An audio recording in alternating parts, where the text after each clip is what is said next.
A heavy silence hung in the courtroom in downtown Chicago, almost thick enough to touch. It was the kind of quiet that makes you aware of every small sound. The rustle of jackets, the clicking of someone nervously opening a pen. The hush was suddenly broken by the firm, echoing steps of Detective Paul Ramirez. He was well known throughout the city for both his years on the force and his short fuse. Stories of his temper traveled far and wide, whispered in the station and around the neighborhood alike. There were plenty of people in Chicago who respected him for his dedication, but just as many who stayed out of his way when his patience faded. That day, though, Paul looked even more tense than usual. His jaw was clenched, his eyes dark and unfocused, like he was carrying 100 worries at once.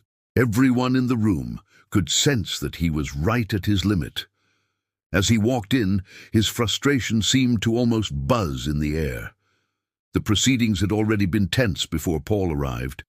There were lawyers whispering frantically, a judge sitting as still as a statue trying to keep everything together, and a crowd of bystanders watching to see what would happen. Paul took one look around, the old wood panels, the flickering fluorescent lights overhead, and it was like something snapped.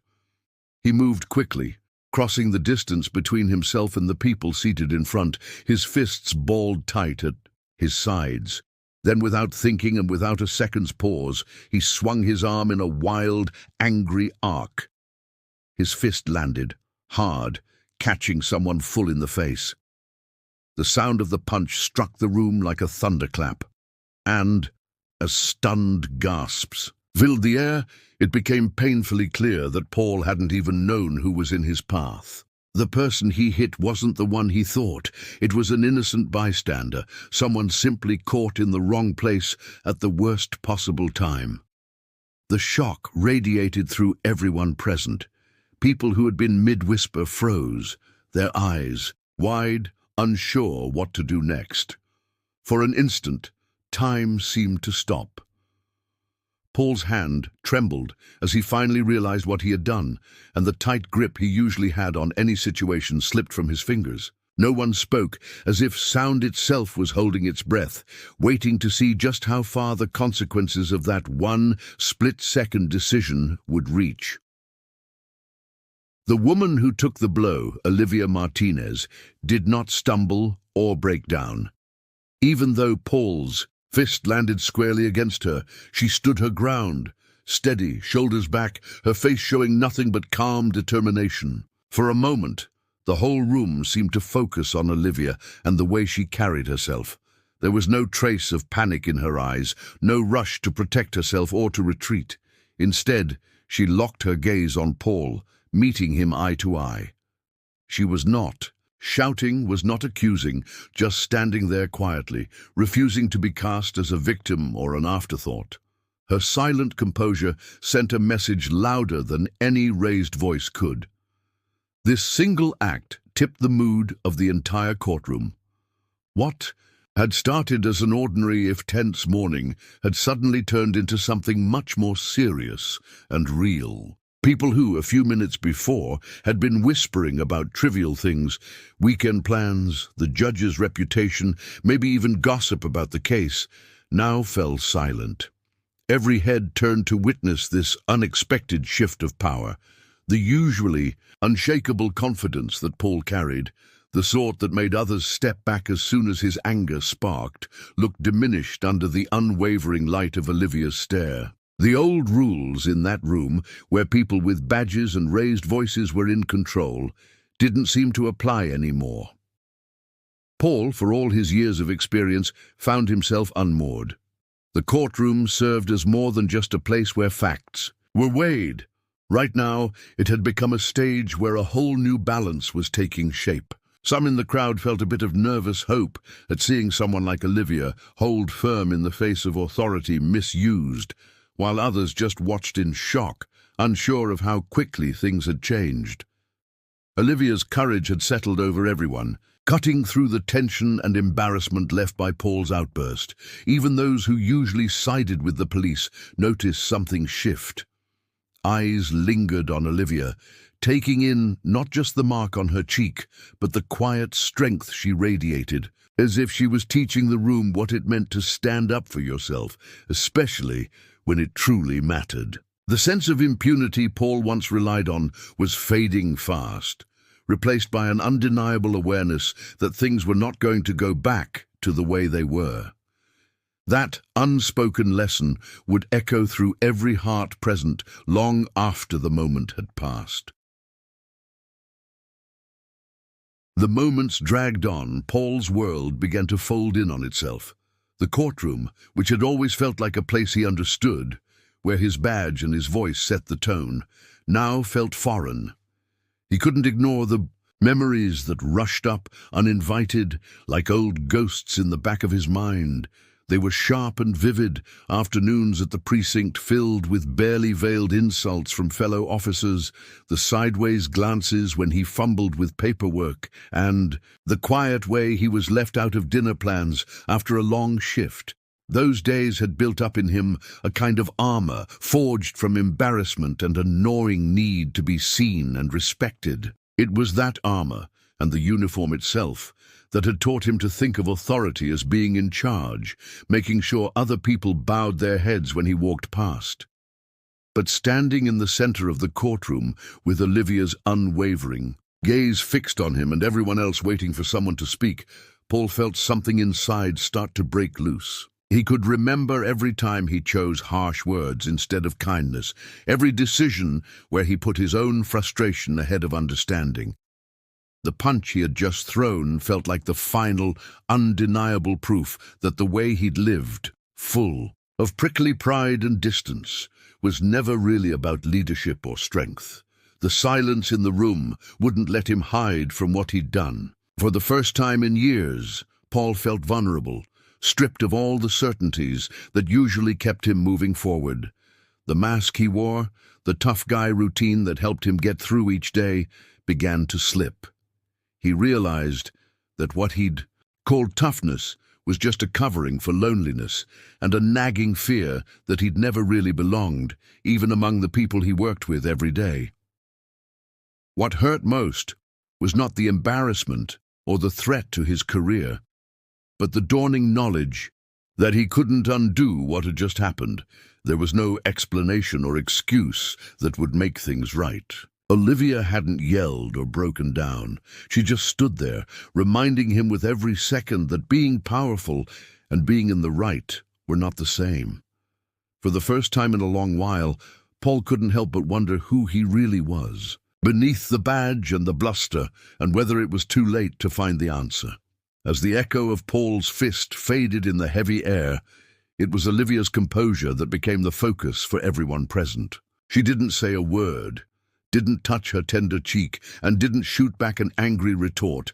Instead, she held a steady, meaningful silence, a calm that felt almost deliberate. There was no hint of revenge in her posture, only a quiet confidence that seemed to say she trusted real justice would have its way, no matter how loud others might get. The courtroom remained engulfed by that silence, which had a more profound impact than any outburst ever could. For Paul, Olivia's unshakable calm unsettled him far more than any accusation ever had. He saw, with a growing sense of shame, that she was not afraid, not in the way he expected. Until then, he'd relied on fear as a tool. In his world, raising his voice or his hand usually got people to back down, to look away, to avoid challenging him. But Olivia didn't shrink before him. His action, meant as a display of authority, had completely lost its meaning. As Paul stood there, the embarrassment washed over him in waves. It wasn't just about what the others thought now, or even what might happen to his job. Deeper than that, it was this undeniable fact. He had picked the wrong person to intimidate, and it showed him just how shallow his power really was. Morris, a seasoned court clerk, shifted in his seat. Judge Bennett lowered his glasses and stared quietly at Paul. Every gesture in the room mirrored a dawning realization that something had changed in how people saw him, and maybe even in how he saw himself. It hurt, this sudden and public recognition that Olivia had never been scared, not for a second. What she had, instead, was a sense of inner strength that would not bend to a badge or a blow. Paul caught his reflection in one of the polished court doors, and what he saw was not the tough detective he'd always tried so hard to be, but a man caught flat-footed by his own lack of character. Olivia's silence seemed to say it all. Justice isn't about who shouts the loudest or who hits the hardest. It is about standing on truth, even quietly. Paul felt the weight of his own weakness settle deep in his bones, knowing he'd glimpsed real strength, but only after it was too late. The courtroom slowly exhaled, consciousness shifting as the old markers of power quietly lost their meaning. The back of the courtroom, a low hum started growing among those who had gathered, lawyers, reporters, court staff, and a handful of local residents who had only expected a regular hearing that morning. Conversations, which had earlier drifted around sports and weekend sales at the big stores downtown, were now focused sharply on what had just played out before them. It was clear that what they had seen was not just another outburst or another case of police arrogance gone unchecked. It was something different, a moment that made people reconsider what they thought they knew about power and how it ought to be used. For years in Chicago, stories of officers crossing the line had floated through neighborhoods, sometimes whispered, sometimes shouted, but almost always met with a shrug or a tired sense of resignation. People believed that those with badges would look out for their own, keeping the circle of consequences tight and hidden. But as the crowd watched Olivia stand her ground and Paul falter in shame, something began to shift in how folks processed the event. The shock of seeing a detective's power break on the solid dignity of an ordinary citizen was enough to shake the room's old assumptions apart. As Judge Bennett quietly called for a recess, word of the incident had already started to slip out through hurried texts and whispered phone calls. Within the hour, news of what happened in that downtown courtroom started making the rounds on local radio, then popped up on social media feeds. By early afternoon, photos of Olivia's calm, unyielding face beside Paul's shaken one had appeared. On at least 3 major news sites, the comment sections filled with arguments and calls for change. Some asked whether Paul would be held accountable. Others wondered if maybe, this time, something different might come from all this. No one inside or outside the courtroom looked at that moment as just a personal clash anymore. Instead, it was rapidly gaining meaning as a turning point, one where old habits of looking the other way would no longer be enough. For many Chicagoans, this wasn't just about what happened to Olivia or what Paul had done, but rather about the chance to finally demand something better. They realized that justice, when claimed by the people it's meant to serve, could ripple out from one room and challenge the whole city. Even before the day was out, it was clear nothing would be quite the same as before.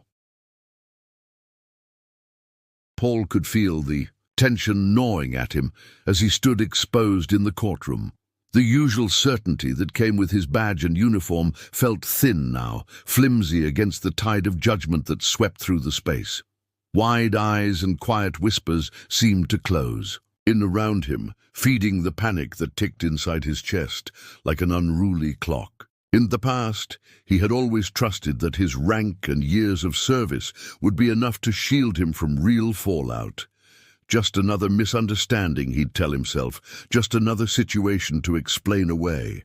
But now, those excuses felt empty. Olivia's silence weighed on him more than any speech ever could. No lecture, no shouted accusation, just the stillness of a woman who would not let fear or anger define her. Her refusal to collapse or lash out quietly announced that she was not playing by the old rules he had come to rely on. Everyone in the room noticed it, and Paul understood with sudden, painful clarity that his authority could not protect him this time. The silence that stretched out seemed to become its own kind of verdict, the sort of judgment a jury delivers with their eyes, not with their words. Every second that passed made it worse. Paul's sense of control eroded bit by bit, his hard, outer shell cracking apart as new doubts poured in. He realized how much of his power had depended on people's willingness to look away, to believe his version of things. But as those present in the courtroom watched him, nobody was looking away anymore. The little nods, the shared glances, even the careful way Morris, the court clerk, avoided his eyes, they all told him the truth was out in the open at last. Old lessons from the force, drilled in through tough love and grudges, filled his head. Never let them see you sweat, never back down. But now, left alone on the courtroom floor with all eyes on him, Paul could barely keep up the front. That old feeling of invincibility slipped through his fingers. The panic pressed in closer as he finally understood how authority without respect or empathy becomes nothing but dust. He saw everything he'd built, a reputation, a career, that hard edge crumbled by one moment, and the quiet strength that refused to meet force with force. As each moment stretched out in the echoing courtroom, the mood among those present kept shifting. At first, people's wide-eyed stares had spoken only of shock, but that started to change. One by one, the surprise drained from their faces and was replaced by something sharper, quiet judgment. Now, it was Paul who stood exposed under the weight of their unspoken accusations. He could sense the shift like a chill. He was no longer protected, no longer the unquestioned authority. The tension that had filled the room at the moment of his outburst was now turning back on him. And Paul realized, in a slow, dawning way, that he had become the target of the same fear and vulnerability he so often projected onto others. Olivia, meanwhile, remained steady and calm. She didn't move to comfort herself or to claim attention, but she no longer needed to do so. Without saying a single word, she had claimed the space at the heart of the courtroom, and everyone knew it. There was something unspoken, but real about her presence. A kind of respect settled on her like a warm cloak. She didn't need to reclaim her dignity, because it had never left her. The strength she showed allowed others to see her for who she was, someone who would not be budged by threats or by violence. All around, small signs of change began to surface. Some people nodded quietly in Olivia's direction, acknowledging her resolve. Others wiped at their eyes, suddenly hopeful that the justice they had long waited for might finally show its face.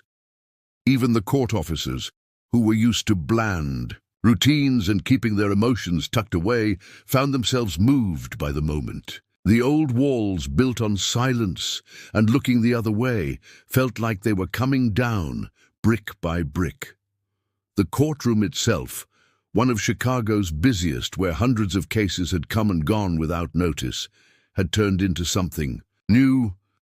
It had the feeling now of a place where something important might really happen, where wrongs could be challenged and, maybe for the first time in a while, set right. People leaned into each other or stood a little taller, united by the hope that justice, so often just a word, was actually breathing its first deep breath in the room right then. Olivia's calm stood out more with every second that passed. She didn't need to raise her voice or make bold gestures. Instead, she simply stood tall, meeting every glance from those around her with a quiet patience. It was clear to everyone in that courtroom that Olivia's strength came from somewhere deeper, from years of holding her ground when things got hard, from all the moments when backing down would have been easier, but less honest. As people watched her, they began to sense a different message about what real power looked like. Olivia wasn't interested in shaming Paul or shouting for vengeance. The patience she showed wasn't weakness. It told a story of someone who had learned, through many trials, that lasting change didn't come from force or anger, but from steady courage. The way she carried herself, how she accepted everything that had just happened and refused to take the bait, started to nudge the entire room in a new direction. Her presence was a reminder, subtle but unmistakable, that respect is earned not by making others afraid, but by standing unbroken when you're tested. One at a time, folks in the courtroom realized they were witnessing more than just the fallout from one reckless act. Olivia's example caused them to look at the situation and each other with fresh eyes. Some, like Miss Guthrie, the retired teacher in the back, remembered years of being talked over or ignored. Others thought about friends or family who had faced their own silent battles. Each person saw a little bit of Olivia's patience and quiet courage reflected in their own struggles. Paul, silent now and stripped of his old certainty, seemed smaller as he watched Olivia's patient defiance. He could tell that the story spinning out from this moment was no longer his to control. The energy in the room had shifted. People who might have once nervously sided with him were now drawn instead to what Olivia embodied. Even Judge Bennett was not immune, stopping a moment longer than usual before restarting the hearing, visibly touched by the atmosphere. By just being herself in the middle of chaos, Olivia began to shift what everyone thought was possible. Her determination and restraint, more than any law or set of rules, reminded those in the room that real power pushes through fear and violence by demanding basic respect, and with that, the social dynamics of the courtroom, and perhaps a bit of Chicago beyond it, started to quietly change for the better. Paul had always been the one who called the shots at the 22nd Precinct. For years, he walked the halls with his head high, people stepping aside as he passed, his word rarely questioned. He was used to planning every step, having a script for every challenging moment. But now, after all that had happened, he was left without a map. Standing in the courtroom, every familiar trick seemed pointless. He searched his mind for some way out, some excuse or explanation to soften what people had seen, but each idea faded quickly, swallowed up by the reality that nothing could excuse his behavior, not in this room, not today. He tried to collect himself, maybe to fix his expression or stand a little taller, but nothing worked. Paul could sense, even without looking directly, that the crowd's view of him had shifted. These were people he'd seen at dozens of hearings, some colleagues, a few faces from the old neighborhood, even a couple of folks who usually gave him a friendly nod. Now, their eyes felt heavy, not with fear like he'd once believed, but with disappointment and quiet judgment. He had never felt this small in his entire career. There was no power left in his stare. Every movement he made seemed to draw more discomfort than respect. His badge, which once meant security and order, now felt more like a burden. Paul wanted desperately to find a thread of confidence to hold on to, but shame made it impossible. As he struggled for composure, the silence around him was louder than any outcry. Olivia, calm and unflinching, stood at the center of it all. Paul could hardly meet her eyes, feeling like each second stretched the gap between how he saw himself and how everyone else did. The authority he had relied on for so long gave him nothing now. What made it worse was knowing these people weren't afraid anymore. Instead, they saw him clearly for the first time, and what they saw made them uneasy. Paul kept searching his thoughts for a way to fix it, any argument that might make what had just happened seem less terrible. But deep down, he knew there was none. He had lost the strength that came from people's respect, and in its place all he found was discomfort and a keen sense of shame. The tension in the courtroom was dense, thick enough that every little movement or hushed whisper seemed to carry extra meaning. Most folks kept their eyes on Olivia, still holding herself steady at the front of the room, her calm unmoved by the swirl of emotions around her. Then something subtle began to spread. Quiet, recognition, moving from one person to the next. At first, it was just a few knowing glances, but soon murmurs rippled through the benches as people started putting the pieces together. Someone in the back, maybe Mrs. Wallace, leaned over with a surprise in her voice and whispered to the young paralegal next to her. Soon more people realized who Olivia truly was. The name Judge Olivia Reed had always carried weight in Chicago's legal circles. She was known for fairness, respected across city neighborhoods from Hyde Park to Lincoln Square, and her reputation for honesty stretched even farther than the courtrooms where she presided.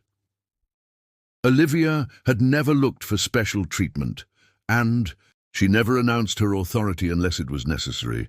She wore her position quietly, letting her work and her choices speak for her. Now, though, the realization seemed almost deliberate, like a carefully written irony taking shape in real life.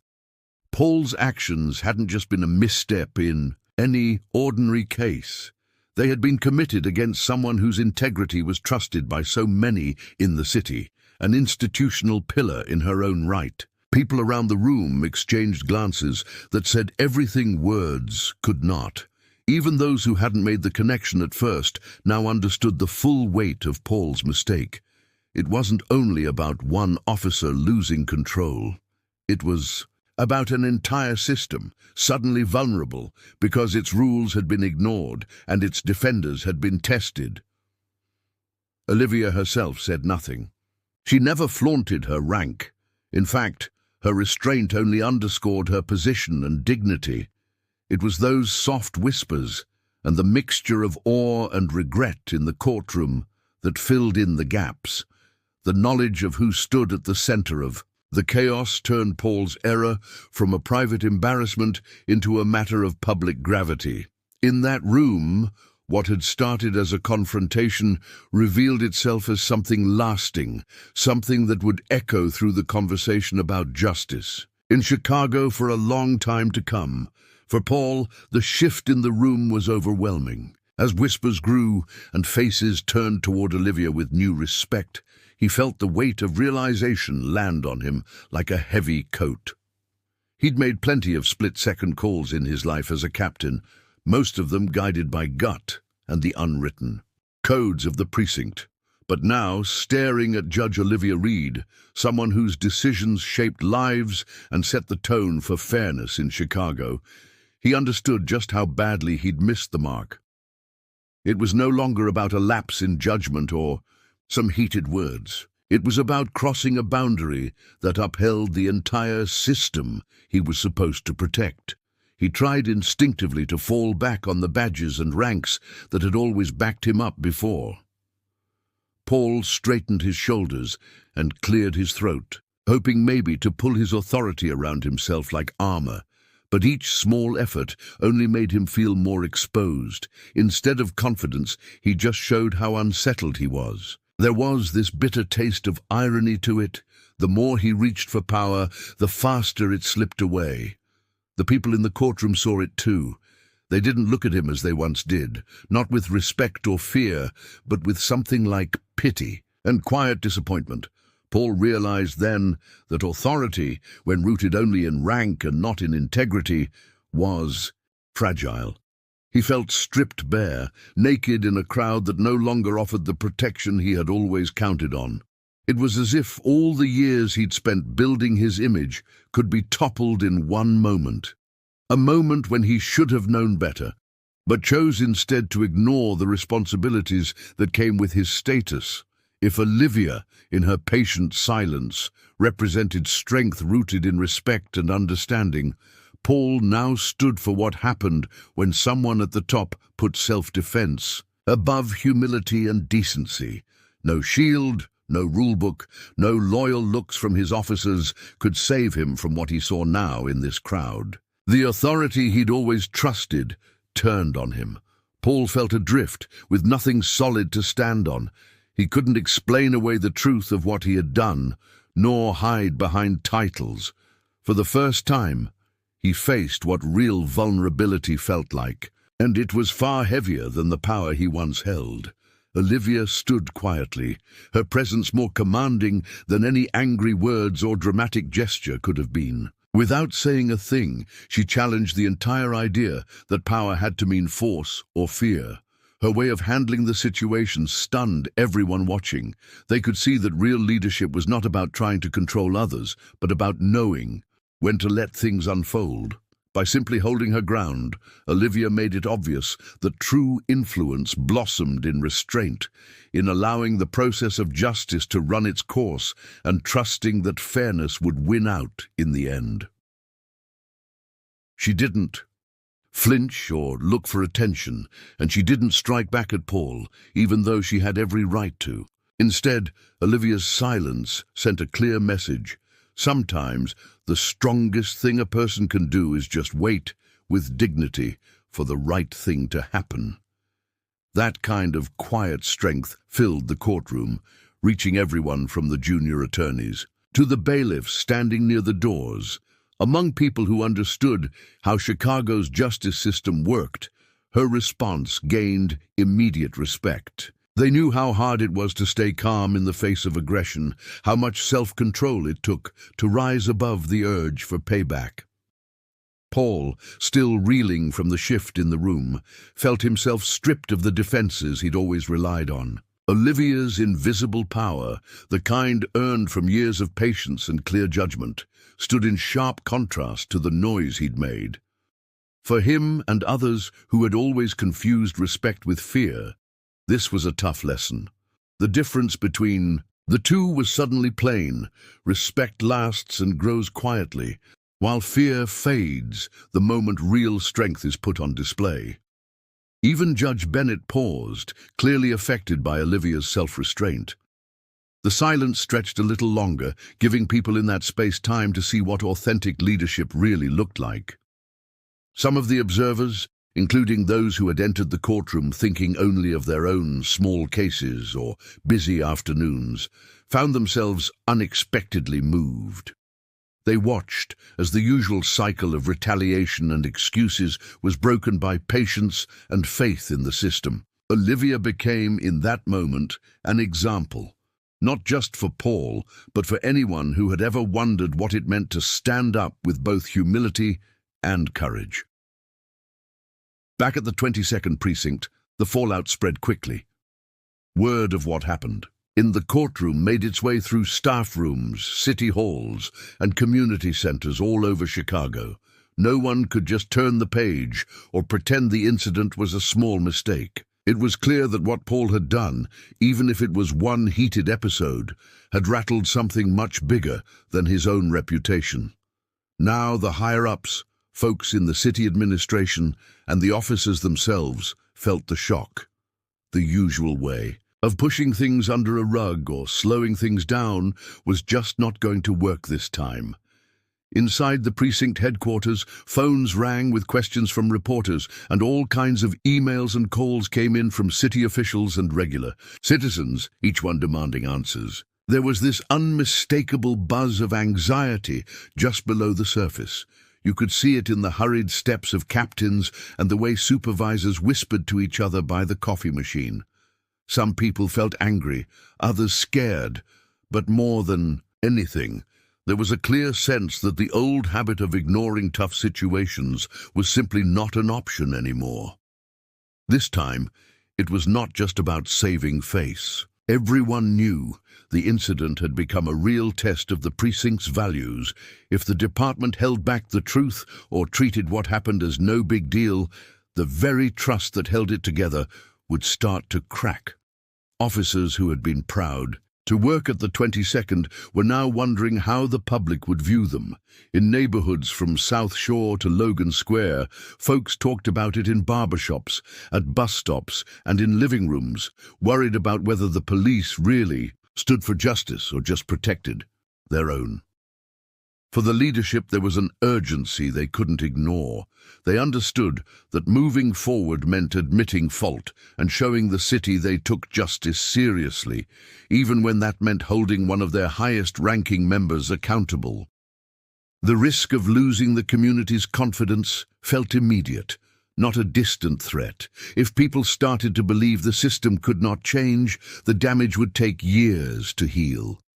As everyone at the precinct wrestled with what to do next, there was a shared understanding that the future of how Chicago's police worked with its people was being decided not months from now, but right in this moment. Wherever Olivia went in Chicago, people took notice, but not because of her title or the way she carried herself. She was usually seen in simple clothes, walking tall but never acting above anyone else. The thing that stood out was how her every action matched what she believed. That kind of quiet honesty drew attention. People talked about how justice was not about wearing a uniform or having a good posture, but really about standing behind what is right, even when it is difficult. Without ever planning to, Olivia started to influence a larger conversation, her story spreading naturally out of the courtroom and onto the streets. Soon, public interest grew. Folks who had once felt helpless when facing people in power felt energized. Groups formed meetings at local churches, schools, and even in the park, gathering not just to complain, but to figure out what changes could be made. What happened between Paul and Olivia was discussed on radio shows, in editorials, and all over Chicago's local news. The embarrassment from the incident, once something folks wanted to brush aside, became a spark. People from different backgrounds started sharing their own experiences with police or city officials and began to ask real questions about what needed to shift so that everyone in the city could feel secure and respected. As Olivia walked to her favorite coffee shop on the corner or just caught the train downtown, strangers quietly acknowledged her. Some nodded, others said, "Thank you," and a few even asked for advice on how to get involved. At first, it surprised her. She never set out to be a symbol or lead any kind of campaign, but seeing people move to act, knowing her response had inspired others to look more closely at their own neighborhoods, gave her hope. The focus wasn't just on Paul anymore. Those protests growing outside City Hall, the handmade signs, and community roundtables became about something bigger. The everyday decisions that those in authority make, and the day-to-day courage it takes for ordinary citizens to keep them honest. What had started as a single moment of poor judgment from Paul now meant much more. People debated the limits of authority and what true respect should look like. Olivia's calm response showed that patience and integrity matter just as much, if not more, than any title. Her example had sparked something real, and the city felt changed because of it. Paul found himself alone in a way he had never experienced before. The usual steady rhythm of co-workers checking in, or the comforting background hum of the precinct, was replaced with long, quiet hours. He wandered through his apartment, replaying the events over and over, struggling to shake the gnawing sense that everything he thought he knew about himself was slipping away. He kept coming back to one question. Did he ever really understand what justice meant, or had he spent his whole career standing on blurry lines, relying on the authority someone else gave him? Without the support of his officers or the official badge to make decisions easy, Paul felt stripped down to the core. He could not ignore the doubts rolling in. Every little choice he made during his years on the force now seemed up for review. He tried to tell himself that he just made a mistake like anyone else might, but the voice inside kept arguing. Was it just one mistake, or years of getting comfortable in the grey areas? The idea that he might have just floated along, never facing the hard parts of what it means to serve, made him feel heavier than ever. What bothered Paul most was not the threat of official punishment. He knew every system had rules for discipline, and he was ready to face whatever came his way from the department or the city. It was the shame and uncertainty that ate at him. He realized that the real fear was not about a possible demotion or hearing his name in the news. It was about not knowing who he was outside the rules and routines, and, if he could be something different, what that might look like. There was no quick fix, no easy way out. Every night, as he tried to fall asleep, he thought back on Olivia's quiet strength, and it stung. He saw how she never needed to raise her voice or hide behind her title. Paul wondered whether it was too late to change, or at least to take responsibility for what happened. He started writing down his thoughts, trying to make sense of everything. He knew the only way forward was to meet the consequences head-on, if there was even a chance at finding peace, or maybe something like redemption. He would have to start with honesty, even if that meant being brutally honest with himself. While Paul struggled with his doubts and the long nights alone, the Chicago Office for Public Accountability started looking closely at his actions. This agency had always handled complaints against people in power, but this case felt different, bigger. For years, there was an unspoken sense that some troubles on the force might get fixed quietly, or that high-ranking officers would be protected by layers of paperwork and long-standing favors. This time, though, none of that shielded Paul. The investigation was official and public. News stations ran stories about it almost every day. Paul had to turn off his phone just to avoid the constant updates, but no matter what he did, he knew that the protection he used to count on was gone. The start of this investigation sent a ripple through the city's leadership. Departments that might have shrugged off similar accusations in the past now paid attention. Senior officers and even politicians met behind closed doors, rethinking the guidelines they had lived by for years. People argued over what accountability should really mean, and for the first time it wasn't just talk. The investigation into Paul's conduct forced everyone to see that the old ways were not going to work anymore.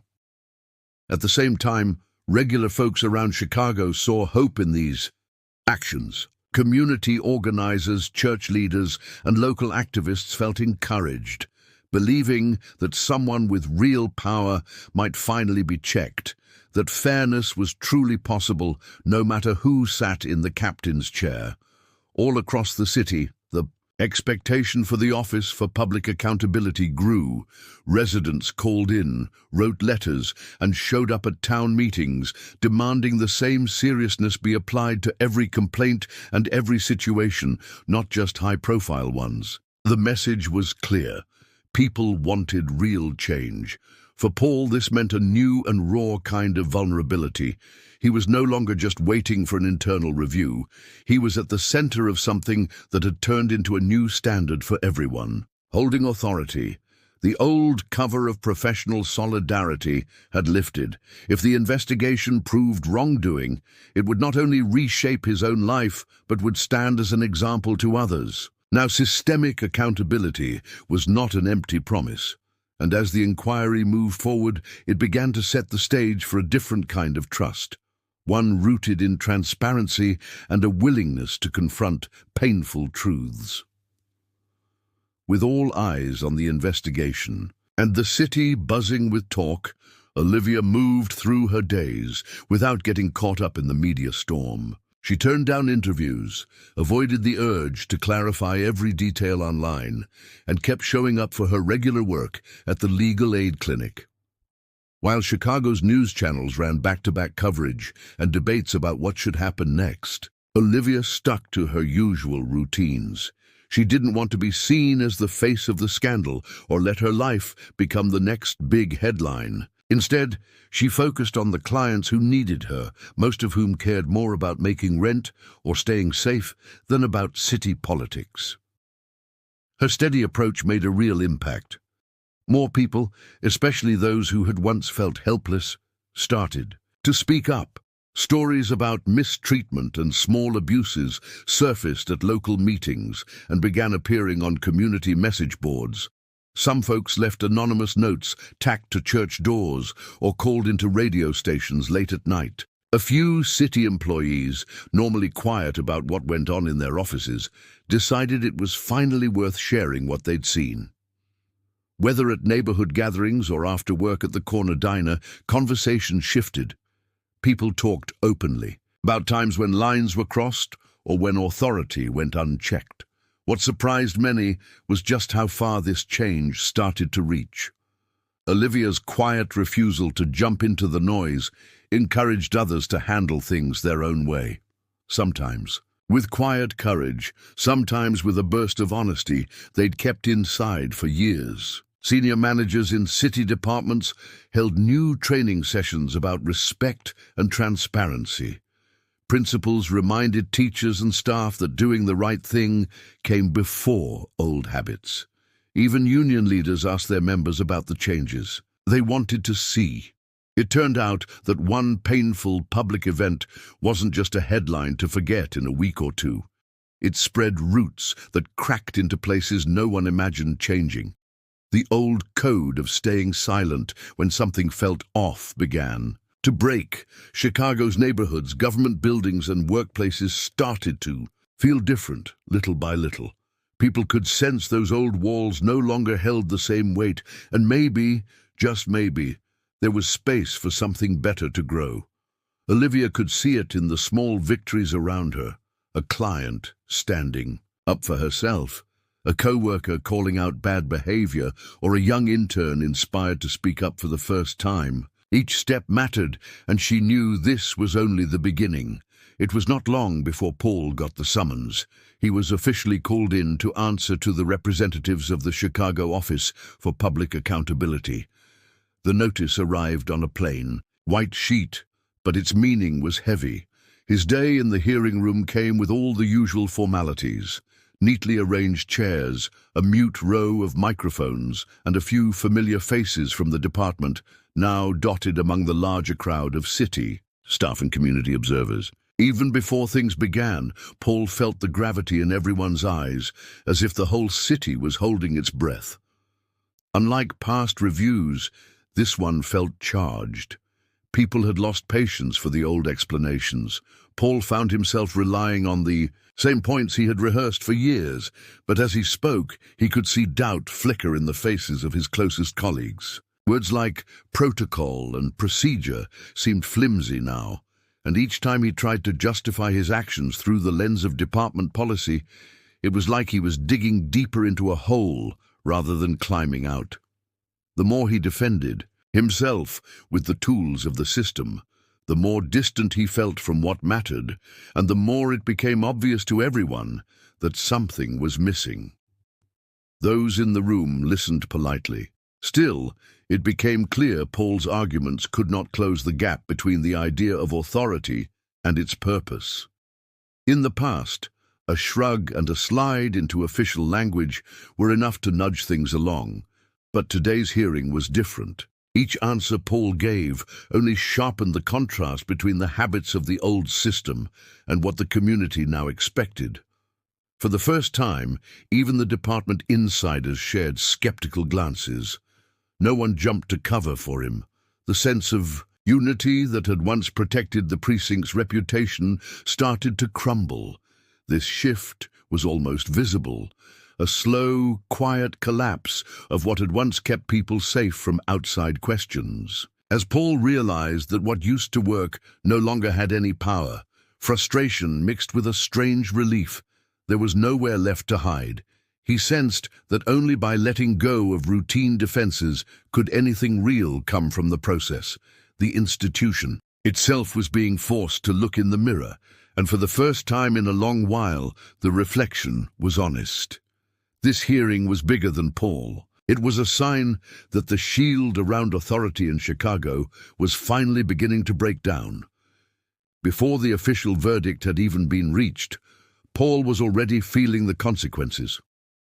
The social judgment across Chicago moved faster and cut deeper than anything happening in the formal hearing room. It wasn't just his colleagues turning away. It was neighbors crossing the street to avoid small talk, old friends hesitating before texting, and even his regular spot at the corner diner feeling colder. The admiration he once enjoyed had quietly drained away, replaced by cautious looks and sometimes open frustration.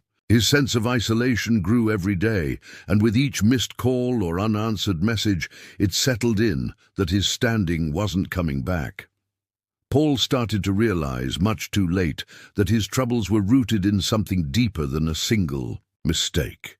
Years of brushing aside hard questions and relying on his title had left him with few real connections. It was the lack of empathy and reflection that had been eroding his foundation, bit by bit. Maybe if he had listened sooner, to co-workers, to people in the neighborhood, or even to that small voice asking for change, things would be different now. The city was still buzzing about the event, as local stations and online forums kept up a steady conversation. The coverage from that day had become a fixture in Chicago's debate circles. Whenever community leaders spoke at town halls or someone ran a workshop on ethics or leadership, they pointed back to the decision Paul made and the fallout it triggered. It no longer mattered what commendations he had received in the past or how many years he had served.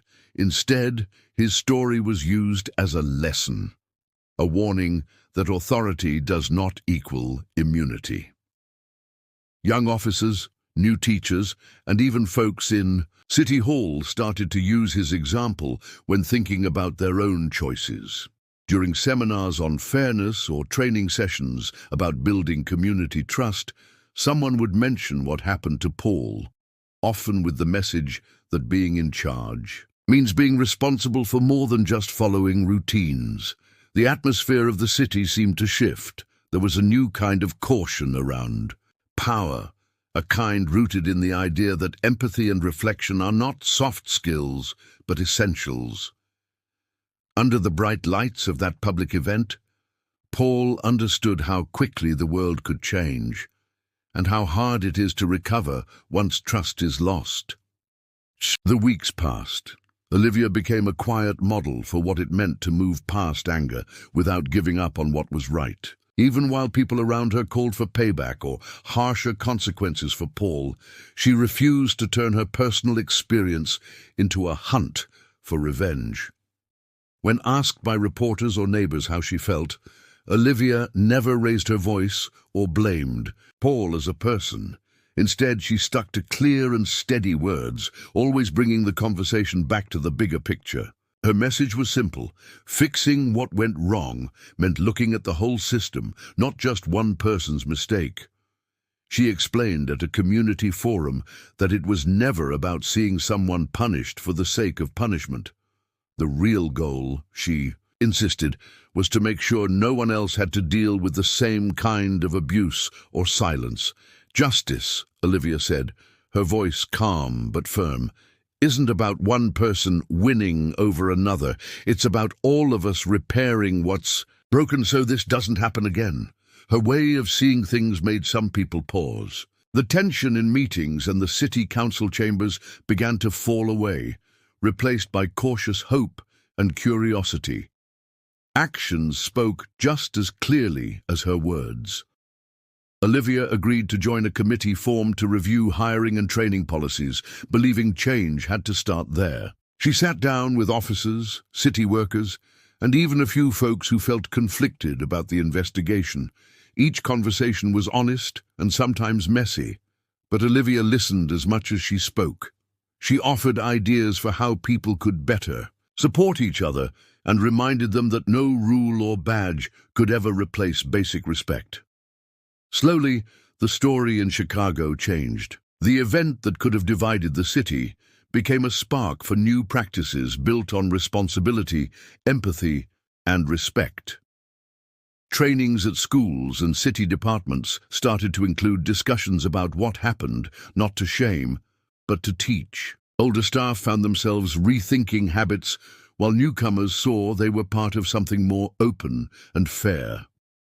In the end, people stopped talking only about punishment. Instead, there were new conversations about how to build safe workplaces and strong neighborhoods.